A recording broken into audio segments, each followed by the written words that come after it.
The fridge is used 24/7. It's take what you need, leave what you can, and no questions asked.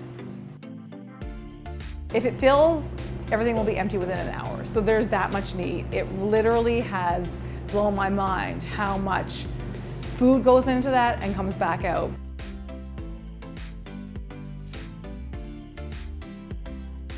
The big thing is we really want healthy food in there. And that's something that, unfortunately, in the way the world is today, seems to be more expensive than canned foods, right? So we try and get a lot of fresh food in there so people get that.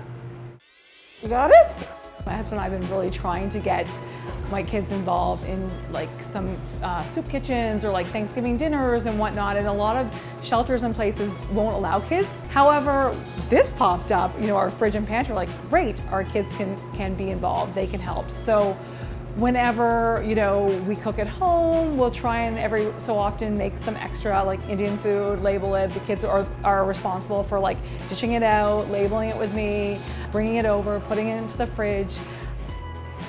I think also what's been really good is just in their mind to know that we're here to help our community and our neighbors. No matter what, it was tough for us. They saw that it was a struggle.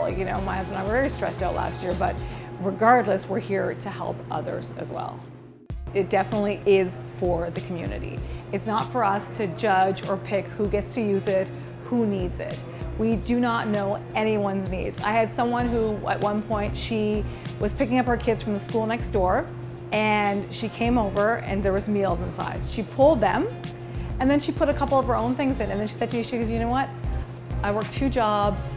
I don't have time to cook for my kids. So here's food I'm gonna put in the fridge, but I'm gonna take these meals so that when I get home, they go in the microwave and my kids are fed. And I was like, this is such a beautiful example of the fridge being used in a way that, again, I wouldn't have thought of either, right? It's not necessarily the financial means she's struggling with, it's time. And it's really nice because some of the volunteers, they have children, so they've brought their kids to, regularly they'll go and like stop off at a local grocery store and just get a couple extra things and put things into the fridge and the pantry. And it really speaks to that learning element of, okay, why are we doing this? And it's not like we're just randomly putting food out that anyone's taking. It's like people really need this. I definitely have seen kind of that shift of mentality and, oh, this is like in our neighborhood and this is what our neighborhood's doing to help. I want to be a part of it. It's funny, I get questions from people like, when's the fridge going? I'm like, oh, I don't see an end date on this thing. Like, this is part of what we do now, right? What would be ideal is to have more fridges in the neighborhood, in all neighborhoods, right? Like, I think that our neighborhood could really support a fridge and pantry like every 3rd block. It's that, 3rd to 4th block, the demand is that high. It is very heartbreaking when you see people come up in here and if the fridge is empty at that point, it's like, okay, are they gonna be hungry? Where do they go? What do they do? So it's not gonna be the be-all end-all solution, that's for sure.